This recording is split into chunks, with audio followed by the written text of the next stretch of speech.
This is the hadith about the masjid actually, where the person, when he comes with pure intentions, every step he takes to come to the masjid, he will rise 1 degree. Allah subhanahu wa ta'ala will give him reward. Angels will make dua. It would be the angels that are called, the special angels called Hamalat al-Arsh. Hamalat al-Arsh. Allah subhanahu wa ta'ala is talking about the angels that are carrying the throne of Allah subhanahu wa ta'ala. What is the throne of Allah subhanahu wa ta'ala? We don't know. We don't know. Whatever the throne is, okay, al-Kursi or Arsh, it has some scholars say they're the same, some scholars say they're different. Wallahu alam, what's the difference when you read Ayatul Kursi? Are we talking about the Arsh or are we talking about the Kursi specifically? Wallahu alam. We don't know. But there is this gigantic creation of Allah subhanahu wa ta'ala. Let's talk about that just briefly, just so that the kids can understand. Everything in this universe is a creation of Allah subhanahu wa ta'ala, right? Okay. For example, scientists have said that the center of the universe, when the Big Bang happened, and the light, this light is really fast, right? You flip the light on and immediately see the light. The speed of light is really, really fast. It's so fast that the light can circle, what do they say, 7 times across the earth in 1 second or something like that, 300 kilometers per second, really, really fast. At that speed, it still took 14 billion years for the light to reach Earth from the center of the universe. 13 billion years. How big is a billion? Okay. If you counted every second, if you counted 1, 2, 3, like that, every second, you know how long it would take you to count up to a billion? 30-something years. Wow. 30 years for you continuously counting day and night. That's how big a billion is. So the speed of light, as fast as it is, it took over 13 billion years to. And that is not all of the universe. That is center. That is the center. Wow. So it's actually twice that. And that is what is called the observable universe. Because light is only so fast, even miskeen, the light can't do it. Because we've only seen just part of the universe. Okay? Just part. It's called the observable universe. That is even possible to see. What is beyond that? We have no idea how big the universe is. We have no idea. So you can say 26 billion years is the observable universe. It's actually a little bit more than that because the universe is expanding. It's like, almost 40 billion light years of the observable universe. What we can even attempt to see in our lifetime.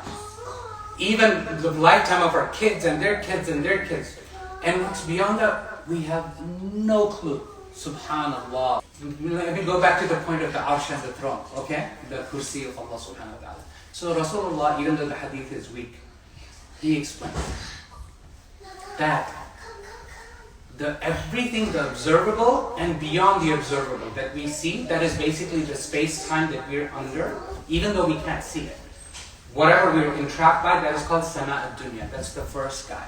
How many skies does Allah subhanahu wa ta'ala tell us that the whole universe has? 7, right? Okay. So Rasulullah sallallahu alaihi wasallam said, the size of the second sky, which we have no idea what that is so big that the size of the first sky is like a ring that you draw in the middle of the desert. And that's the size of the second sky, the desert.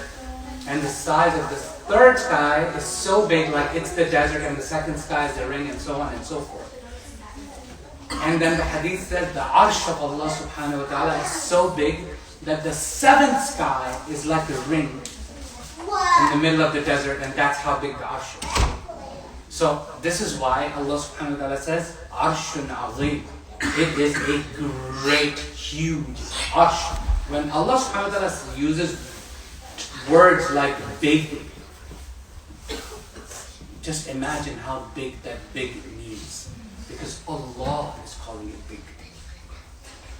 It's not us human beings calling something big. It is Allah subhanahu wa ta'ala calling that something big. Just imagine how big that big is.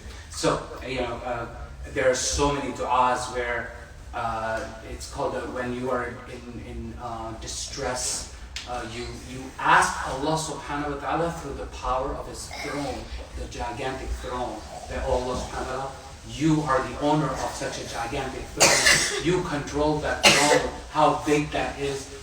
Help me through this, right? You can say this in English, and there are so many du'as, we don't have time to get into it. I want to continue. Okay, that arsh maybe are carried by these angels. And these angels are huge. And there's other ahadith which describe the size of these angels. We don't have to get into that. These angels are large. Okay, so they are holding up that arsh together.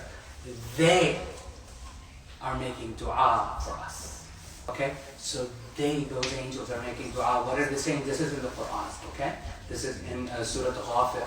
Okay, Allah subhanahu wa ta'ala says in this ayah, أعوذ بالله السميع العليم من الشيطان الرجيم بسم الله الرحمن الرحيم الذين يحملون العرش, those who are carrying the throne, ومن حوله, and whatever is around the throne. Allah subhanahu wa ta'ala didn't describe what's around the throne. He left that a mystery. Okay? يُسَبِّحُونَ بِحَمْدِ رَبِّهِمْ, they're doing constant tasbih of Allah subhanahu wa ta'ala. وَيُؤْمِنُونَ بِهِ, and they believe in Allah.